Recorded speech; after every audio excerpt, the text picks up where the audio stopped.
শীতের সকালে গরমাগরম healthy tasty এইরকম টিফিন থাকলে বাচ্চা বড় সবাই খুশি। আজকের রেসিপিটি এতটাই সুস্বাদু আর স্বাস্থ্যকর যে একবার খাবে তার বারবার খাওয়ার মন হবে। বাচ্চারা ম্যাগি, চাউমিন, পাস্তার কথা ভুলে গিয়ে বারবার এই টিফিনটাই বানিয়ে দেওয়ার কথা বলবে। শুধু তাই নয়, আজকের জলখাবারটা বানাবো একদম কম তেল দিয়ে আর ঘড়ি ধরে মাত্র 10 মিনিটে। তাহলে স্কিপ না করে পুরো ভিডিওটা দেখতে থাকুন। তো শীতের সকালে গরমাগরম হেলদি টেস্টি নাস্তা বানানোর জন্য এখানে আমি একটা মিডিয়াম সাইজের কাঁচা আলু এইরকম একটা ছোট গ্রেটার দিয়ে গ্রেট করে নেব।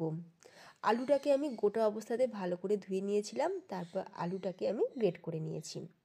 এরপর একটা বাউলের মধ্যে আমরা আলুটাকে দিয়ে দেবো। সিদ্ধ আলু নয় কিন্তু, কাঁচা আলু ব্যবহার করবে। আর যে রান্নাতে দেখবে এইরকম আলু থাকবে সেই রান্না টেস্টফুল হবেই, বাচ্চাদের কিন্তু খুব পছন্দ হবে। দেখতে থাকো। আচ্ছা, আলুটাকে একটা বাউলের মধ্যে দিয়ে দিলাম। এবার এরই সাথে আমি কিছু ভেজিস অ্যাড করব। একদম ছোটো ছোটো করে চপ করে নিয়েছিলাম গাজর, সাথে রেখেছি টমেটো। এখানে আমি দুটো মিডিয়াম সাইজের টমেটো ছোটো ছোটো করে চপ করে নিয়েছিলাম। আর দিয়ে দিচ্ছি এখানে পালং শাক। পালং শাকটাকেও আমি একদম সরু সরু করে চপ করে নিয়েছি। পালং শাকের যে ডালের অংশ সেটা দিইনি, শুধুমাত্র পাতার অংশটা। কিছুটা ধনেপাতা দিয়ে দিলাম, তাতে ফ্লেভার আর টেস্ট দুটোই খুব ভালো আসবে। দিয়ে দিচ্ছি পেঁয়াজ, একটা বড় সাইজের পেঁয়াজ চপ করে নিয়েছিলাম। তোমরা চাইলে পেঁয়াজটা ছাড়াও করতে পারো, পেঁয়াজটা নাও দিতে পারো। আর দিলাম আদা, কাঁচা লঙ্কা, রসুন একসাথে থেতো করা। তো আদা, কাঁচা লঙ্কা, রসুনটা আমি 1 টেবিল চামচ পরিমাণে দিয়েছি।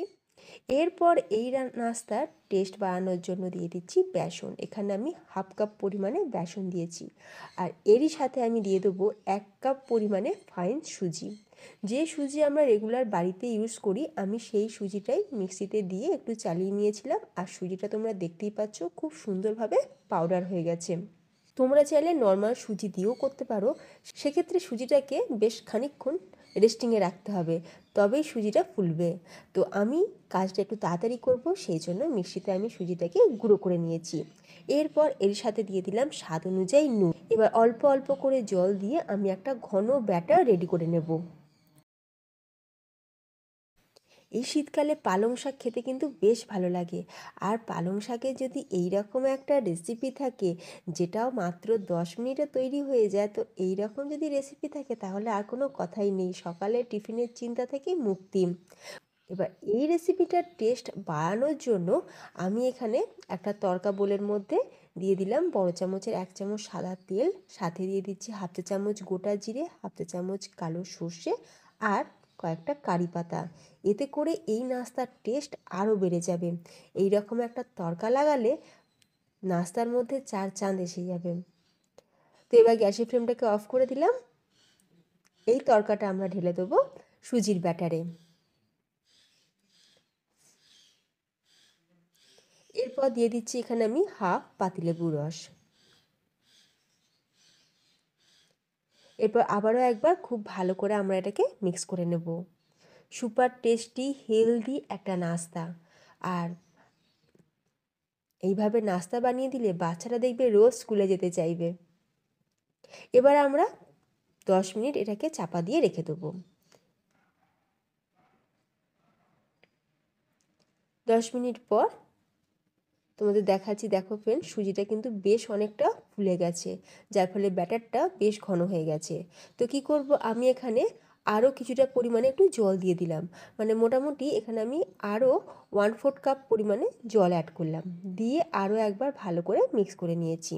এখন ব্যাটারের কনসিস্টেন্সি বা ব্যাটারের থিকনেসটা কিন্তু এখন একদমই পারফেক্ট। এরপর এখানে আমি দিয়ে দেবো 1/4 টিস্পুন বেকিং সোডা। তোমাদের হাতের কাছে যদি বেকিং সোডা না থাকে তাহলে তোমরা ইনো পাউডারও দিতে পারো। 1 প্যাকেট ইনো পাউডার দিয়ে দেবে। বেকিং সোডাটাকে দিয়ে অল্প সামান্যটুকু জল দিয়ে দিলাম, যাতে বেকিং সোডাটা তাড়াতাড়ি অ্যাক্টিভ হয়ে যায়। তো ব্যাটারটা আমাদের একদম রেডি। এবার গ্যাসের উপর একটা ফ্রাই প্যান বসিয়ে দিয়ে দেবো এখানে বড় চামচের 1 চামচ সাদা তেল।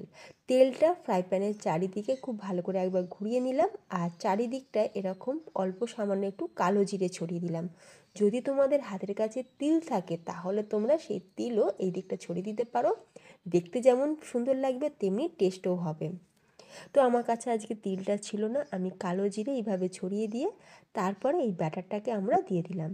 হাতায় করে প্রথমে মাঝখানে দিয়ে চারিদিকটা এইভাবে স্প্রেড করে দিলাম। এরপর চাপা দিয়ে আমরা এটাকে কুক করব। এই সময় গ্যাসের ফ্লেমটাকে একদম মিডিয়ামে রাখবো। মিডিয়াম ফ্লেমে আমরা এই নাস্তাটা রেডি করব। আর এই যে দেখো ফ্রেন্ডস, ওপরটাও দেখো পুরো ড্রাই হয়ে গেছে, তার মানে নিচে থেকে কিন্তু আমাদের এই রেসিপিটা, এই পরোটাটা তৈরি। ওপরটা আমি কিছুটা তেল ছড়িয়ে দিলাম।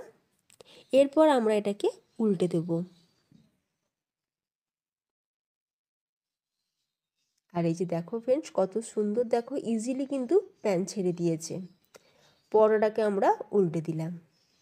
আর দেখতেই পাচ্ছ ফ্রেন্ডস, কত সুন্দর কালার এসেছে। যেহেতু আমরা কাঁচা আলু গ্রেট করে দিয়েছি, কালারটা কিন্তু একদম সেই জন্যই এসেছে, এত সুন্দর কালার। আর এই রকম আলু দিয়ে নাস্তা বানালে বাচ্চারা দেখবে খুব খুশি হয়, কারণ আলুর নিজস্ব একটা টেস্ট আছে। তো তলার দিকটাও আমরা খুব ভালো করে কুক করে নিয়েছি। তো একটা নাস্তা আমাদের রেডি। তো তোমরা দেখতেই পেলে কত সহজে মাখা বেলা ঝামেলা ছাড়াই কিন্তু পালং শাকের পরোটা ইজিলি তৈরি হলো। তোমরা অবশ্যই বাড়িতে এইভাবে একবার বানিয়ে দেখো। তোমরা তোমাদের পছন্দের মতন যে কোনো ধরনের সবজি এখানে চপ করে দিতে পারো। টেস্ট যা এতটা হয় যে তোমরা এটা একবার বানিয়ে খেলে বারবার খেতে চাইবে। যে কোনো ধরনের সস বা চায়ের সাথেও খেতে কিন্তু দুর্দান্ত লাগবে। তো তোমাদের যদি আজকের এই টিফিন রেসিপিটা ভালো লেগে থাকে তাহলে অবশ্যই ভিডিওতে একটা লাইক দিতে কিন্তু ভুলো না। ফেসবুক পেজ থেকে যারা আমার আজকের এই ভিডিওটা দেখছো, তোমাদের সকলের কাছে অনুরোধ রইল প্লিজ পেজটা ফলো করে নেওয়ার জন্য। তার সাথে আমার তোমার সকলের প্রিয় চ্যানেল বেঙ্গলি পাকশালা সাবস্ক্রাইব করে রাখতেও কিন্তু ভুলো না। পাশে থাকা বেল আইকন প্রেস করে রাখবে আমার আগামী ভিডিও নোটিফিকেশন সবার আগে পাওয়ার জন্য। তাহলে ফ্রেন্ডস, ভিডিওটা আমি এখানেই শেষ করলাম। ধন্যবাদ।